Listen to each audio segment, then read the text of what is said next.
Group 1 అంశంపై Telangana high court సంచలన తీర్పు వెలువరించింది. మెయిన్స్ మెరిట్ లిస్టును హైకోర్టు రద్దు చేసింది. గతంలో ప్రకటించిన జనరల్ ర్యాంకింగ్ లిస్టును కూడా రద్దు చేసింది.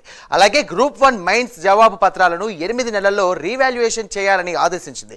లేని పక్షంలో గ్రూప్ 1 మెయిన్స్ మళ్లీ నిర్వహించాలని తెలంగాణ హైకోర్టు స్పష్టం చేసింది.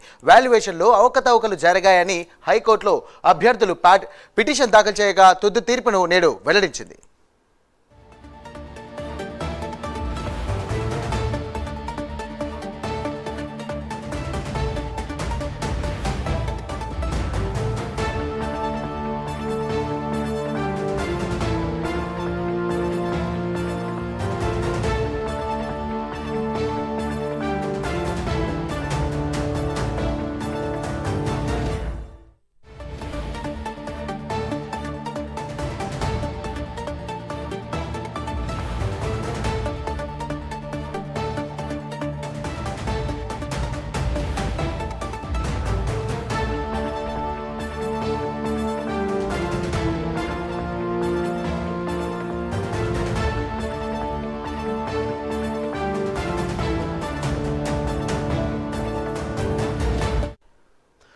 మిడ్ డే బ్రేకింగ్ చూస్తున్నాం. గ్రూప్ 1 అంశంపై తెలంగాణ హైకోర్టు సంచలన తీర్పు వెలువరించింది. మెయిన్స్ మెరిట్ లిస్టును కూడా హైకోర్టు రద్దు చేసింది. గతంలో ప్రకటించిన జనరల్ ర్యాంకింగ్ లిస్టును కూడా రద్దు చేసింది. అలాగే గ్రూప్ 1 మెయిన్స్ జవాబు పత్రాలను 8 నెలల్లో రీవాల్యుయేషన్ చేయాలని ఆదేశించింది. లేని పక్షంలో గ్రూప్ 1 మెయిన్స్ మళ్లీ నిర్వహించాలని తెలంగాణ హైకోర్టు స్పష్టం చేసింది.